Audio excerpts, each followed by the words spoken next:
De tentoonstelling Locus, Apichatpong, Weerasethakul en Guimara is een tentoonstelling die we gemaakt hebben omdat we heel erg geïnteresseerd zijn in het grensgebied tussen film en beeldende kunst in ons tentoonstellingsbeleid. En dit zijn twee kunstenaars voor wie er eigenlijk geen grens zit tussen film en beeldende kunst. Beide kunstenaars zijn begonnen met speelfilms en films te maken die bedoeld zijn als installatie in de tentoonstellingsruimte. Je zou kunnen zeggen, dit is een soort slow cinema. Er bestaat natuurlijk veel meer slow cinema. Maar het bijzondere is dat de ingrediënten die zowel Apichatpong, Weerasethakul als Guimara gebruiken, dat zijn allemaal ingrediënten die heel erg dicht bij hun lokale situatie liggen. Apichatpong filmt eigenlijk al zijn werk in het noordoosten van Thailand. Dat is het gebied waar hij is opgegroeid. En heeft een waanzinnig oog voor de kleuren, de geuren, de vormen. Je zou kunnen zeggen, je kan bijna ruiken wat hij filmt. Maar ook met name is hij geïnteresseerd in de specifieke leefomstandigheden, in de specifieke geschiedenissen, herinnering van die plek. Nou, hetzelfde zie je eigenlijk in het werk van Guimara, die in Brazilië, in Belo Horizonte, is opgegroeid en eigenlijk zijn camera altijd ook inzoomt, vaak op soort, ja, we noemen dat soort micro-gebeurtenissen, waar mensen normaal gesproken overheen kijken. Dus je ziet bijvoorbeeld bij Guimara heb je een film waarin twee kinderen met elkaar aan het stoeien zijn in de modder. Nou, dat lijkt helemaal niks, maar door de manier waarop Guimara hier naar kijkt en de manier waarop hij dat in beeld brengt, de manier waarop hij daar geluid onder zet, de manier waarop hij dat edit, de manier waarop hij dat ook ontkleurt, tilt dat hele simpele gegeven eigenlijk uit boven het lokale en maakt het tot iets universeels. En dat is eigenlijk wat deze twee kunstenaars verbindt. Dus vandaar dat we de titel Locus, wat natuurlijk het Latijnse woord voor plaats is, eraan hebben gegeven. Dus je kunt zeggen, in plaats van kunstenaars die erg met de global world bezig zijn dit kunstenaars die eigenlijk heel erg inzoomen op het lokale, maar op zo'n manier dat ze daarmee uiteindelijk weer iets universeels vertellen. I'm from the northeast of Thailand. It's called Isan, and I grew up there, and for until my teen years, 20 something. It's a place that is quite harsh in terms of physical, the weather for agriculture, for example, and also harsh politically. Yeah, but in the school when I study is super uniform, like all over the country.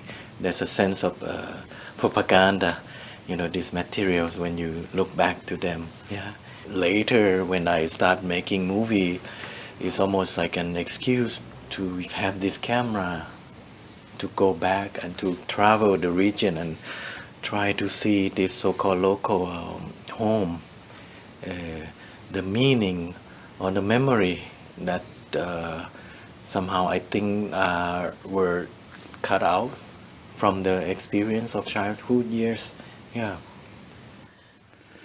Yes, I'm from Minas Gerais. It's a state in Brazil.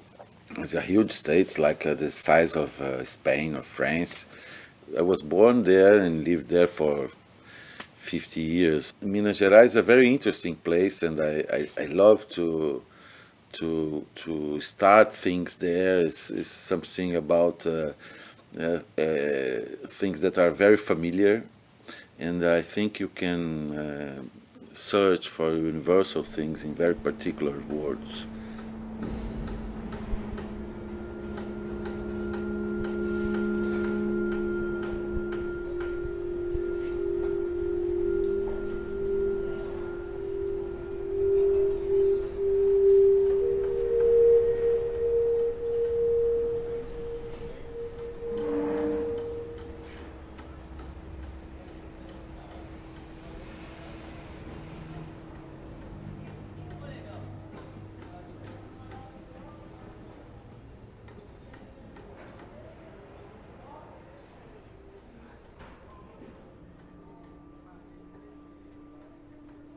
I've been in London, living in London for almost 3 years in the middle of the 90s, and it was a fantastic experience. Of course, I think when anybody has the possibility to have this experience with otherness, with something that's completely different than your background, it's very interesting for you to be lost of yourself, and then you find it again when you come back to the country. It's a very interesting process. I stayed there for 2 or 3 years, and when I came back to Brazil, it was very important for me, the way I look at it again. It's a completely different form that I used to look, and I discovered that the world is not only my aldeia, my villa, no? It's something much more bigger. Actually, at the same time, in the middle of 90s, I was in Chicago, and I really immersed myself in the experimental film, and almost like to learn a new language of cinema that was not available in Thailand. Yeah, when you look back at Thailand, you start to see that there's a huge treasure of experience that haven't been expressed through film, and so I was really excited to go back home and to have this look and try to find my own way of looking. And I also found the world through cinema, of course, in the 80s and the 70s. The first time I was going to the cinema, I discovered the world through cinema. So it's something very, very strong for me. Not only the world, but the way people see the world, the different forms of looking to the world. For me, I started as just documenting because personally I'm really forgetful person, and cinema is the tool for me to keep what I really want to keep. And slowly, I was really curious about the way one constructs story, narrative. It could be very powerful and also dangerous too. Yeah. To when in relation to so-called reality. Yeah. So I start to do that and question that until now. Yeah.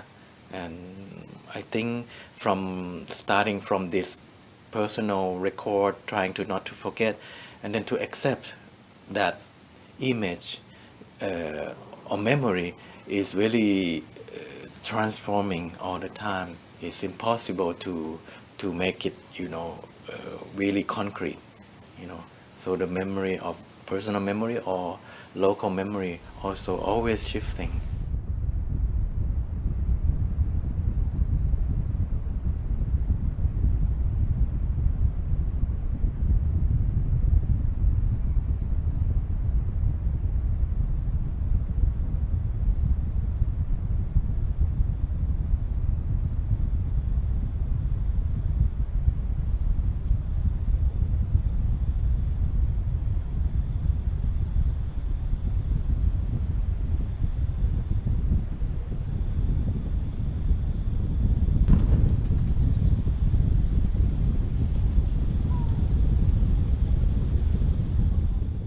Yes, I think Yap, the creator, has a very nice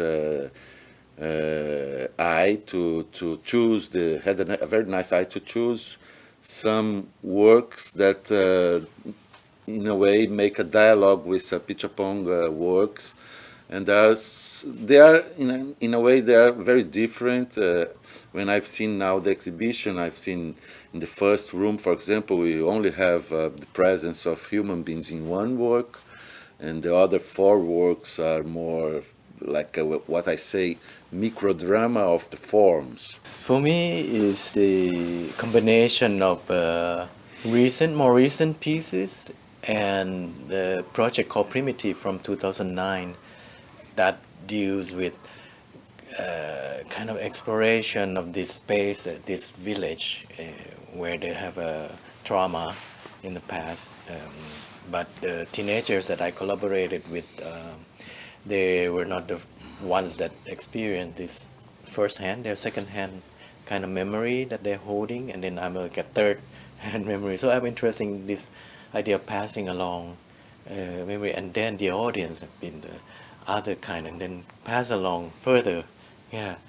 But I'm so happy to be exhibited with Carl's work because I'm always fascinated by South America, Latin American cultures and history and lights, yeah, and rituals, because all these things are very have a kind of link. I feel when I went there with Thailand or with Asia, the people, how people approach life, yeah, and looking through that, I think the show is very interesting in the way that Carl's work is very personal, very just his gaze, his eyes, very subjective in a way. And I think the audience enter to this and juxtaposition with my work with this piece is more like collective memory, so it's like expand to other form, and the audience as they want to piece this together internally, It's a piece I've made in the Amazon, in an island in the Amazon, where I found just this moment, this sublime moment of two children playing in the rain while I was waiting for my boat to go out. It's a very nice film. I love it. This film with two children fighting and dancing, and they're kind of looks like a brother and a sister, and she is very angry with him, but at the same time it's very sensual in a way, and so there's this very kind of sublime little moments in life sometimes happen, and sometimes you need to be there with a camera.